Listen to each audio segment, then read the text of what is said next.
Здравейте, приятели! Месец март, новият авторски коктейл на Alejandro Label идва с името Dolce Paradiso или Слада край в чаша hot drink, около 10 мл Мари Брезар Амарето бадемов ликьор, след което безалкохолен ликьор на Монин, който е ноизет лешник, около 10 мл, и най-важната съставка Salt and Comfort in уиски ликьор, много интересен, с аромат на праскова, канела, портокал, добро съчетание.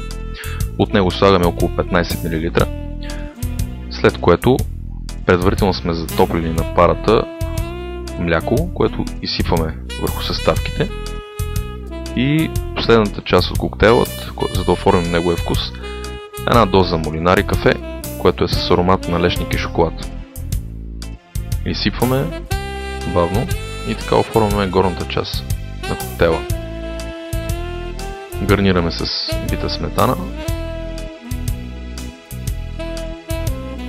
Така оформяме и горната част допълваме с топинг шоколад, течен шоколад, каквото имате под ръка, и двете съставки ще свършат добра работа, добре изглежда.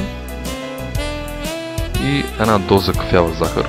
Тя е напълно достатъчна, за да подчертае сладкия вкус на коктейла. Изсипваме отгоре.